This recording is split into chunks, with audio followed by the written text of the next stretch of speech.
राम राम कोडेस। मुझे उम्मीद है आप सब बहुत अच्छे होंगे और हमारे प्लेसमेंट प्रिपरेशन सीरीज के साथ अच्छे से ग्रो कर रहे होंगे। आज का जो हमारा क्वेश्चन है ना, वो बहुत ही अच्छा क्वेश्चन है, बहुत ही वर्सेटाइल क्वेश्चन है। एक बार में आपका पूरा का पूरा बीएफएस का अप्रोच क्लियर कर देगा, ट्री में जो होता है in general. So without wasting much time, चलिए क्वेश्चन पे ही चलते हैं, उधर ही बात करेंगे। हमारे साथ हमारे दोस्त है प्रशांत। राम राम कोडर्स। तो क्वेश्चन क्या कह रहा है ना, आपको एक ट्री दिया हुआ है, उस ट्री में लगा हुआ है आग, और वो आग पूरे के पूरे ट्री को जलाएगा। आपको बताना है कि उसमें कितना टाइम लगेगा।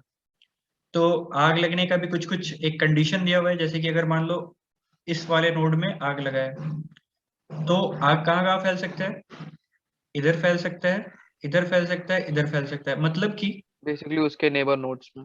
राइट, उससे कनेक्टेड जितने भी नोड हैं, ये इसका लेफ्ट चाइल्ड हो गया, राइट चाइल्ड हो गया, और ये उसका पेरेंट हो गया। तो अगर इसमें आग लगा है तो इसके चिल्ड्रन और इसके पेरेंट सफर करेंगे फर्दर। और एक और कंडीशन दिया हुआ है कि एक नोड एक एक ही बार जल सकता है। जैसे ऐसा नहीं हो जाए कि आप एक ही नोड को बार बार जलाते जा रहे हो, नहीं नहीं नहीं। एक बार में एक नोड एक ही बार जलेगा, सॉरी। और हर नोड को जलने में सेम ही टाइम लगेगा, 1 यूनिट ऑफ टाइम कह लो, राइट।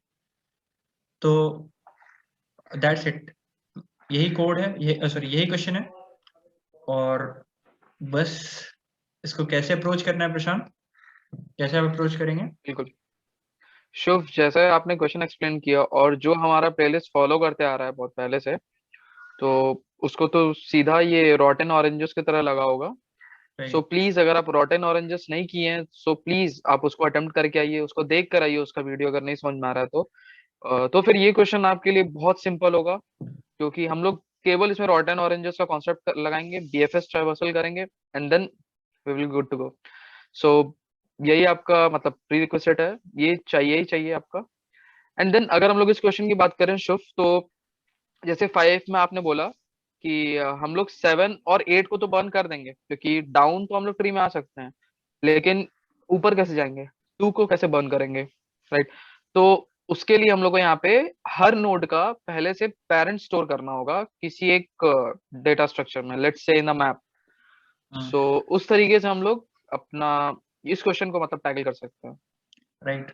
और एक और चीज का जरूरत पड़ेगा, आदमी इन जनरल मिस कर जाता है, एक विजिटेड एरे का भी, कि एक नोड को राइट। हम बार बार ना जलाते रहे, नहीं तो फिर हमारा तो टेल ही आ जाएगा। वो बीएफएस ट्राइवर्सल में हम लोग जितने भी क्वेश्चन करवाए हैं, सब में हम लोग ने एक विजिटेड एरे बनाया था। So that's very important.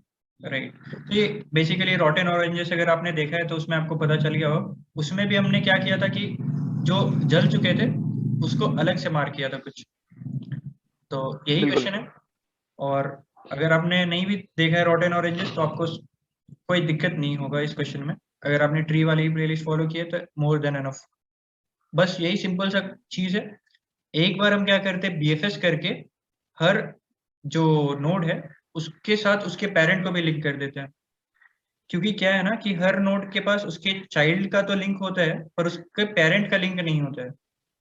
तो राइट। इसीलिए अब क्योंकि बाय डिफॉल्ट जो स्ट्रक्ट हमें ट्री का दिया हुआ है डेटा और उसका लेफ्ट और राइट, उसको तो हम जाके चेंज नहीं कर सकते। तो हम क्या करेंगे कि एक मैप स्टोर कर लेते हैं, और उसमें सबसे पहले हर नोड के जाके उसके पेरेंट्स को स्टोर कर लेते हैं, वैल्यू को, नोड को बेसिकली। और जब बर्न करना चालू करेंगे, जैसे कि अगर हम यहाँ पर बर्न करते हैं इस नोड को, 5 वाले नोड को ही चलो सबसे पहले बर्न करते हैं। तो अगर 5 में आग लगा है तो नेक्स्ट कौन कौन सा नोड बर्न हो सकता है? 7, 8, 2।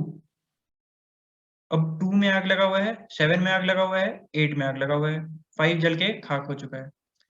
अब कौन कौन सा नोड जलेगा? 2 से कनेक्टेड सारे नोड, विच इज 4 एंड 1। और 7 से कनेक्टेड सारा नोड कुछ नहीं है, 5 था जो कि ऑलरेडी जल चुका है, अब दूसरी बार नहीं जला देना। तो इसके लिए हमने उसको विजिटेड मार्क भी कर दिया है, ये भी जल गया। और 8 से भी कोई कनेक्टेड नहीं है, ये भी जल गया। और 2 भी अगेन जल चुका है।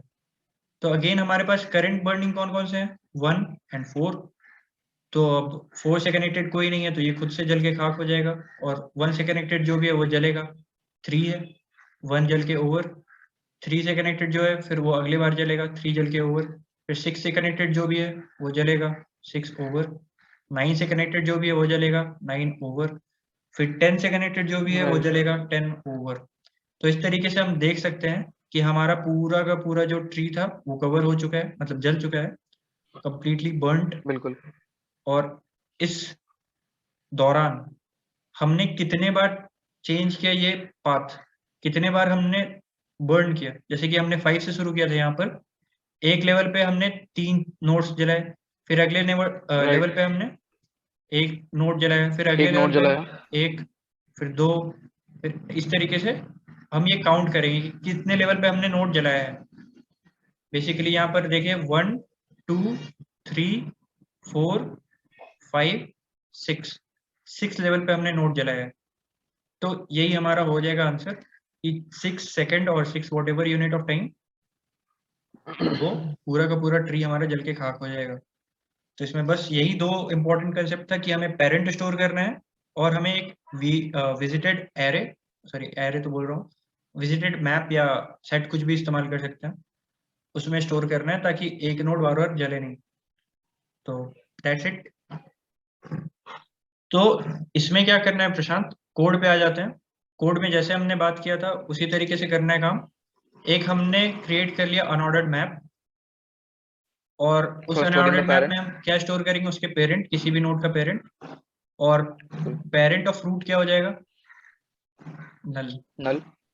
राइट। और हर नोड पे हम जाएंगे, उसका लेफ्ट अगर होगा तो उसको क्यू में पुश करेंगे, और उसका पेरेंट वो खुद नोड हो जाएगा। जैसे 1 के लेफ्ट को बिल्कुल। हम क्यू में पुश करेंगे और उसका जो लेफ्ट है उसका पेरेंट कौन हो जाएगा, वो खुद नोड, विच इज 1, और फिर उसका राइट का भी वो खुद ही होगा पेरेंट। राइट। और एक चीज और यहाँ पर क्या अंतर है कि आपको यहाँ पर टारगेट में ये इंटीजर वैल्यू दिया हुआ है, तो आपको नोड नहीं दिया हुआ, आपको नोड को राइट। स्टोर करना पड़ेगा। तो वो नोड जो है, यहाँ पर मैंने एक अलग से टारगेट नोड इस तरीके से डिफाइन किया है, उसको इनिशियली नल रखा है। अगर नोड का डेटा एक इक्वल हो जाएगा, जो इंटीजर हमें दिया हुआ है कि बर्न करेगा, तो हम नोड में उस हम लोग नोड को उसको स्टोर कर लेंगे, टारगेट में स्टोर कर देंगे। राइट। और फर्दर जो बीएफएस कॉल होगा बर्निंग के टाइम का, वो इसी नोड से चालू होना है। तो ये बहुत इंपॉर्टेंट बिल्कुल नोड है हमारे बिल्कुल। लिए, राइट।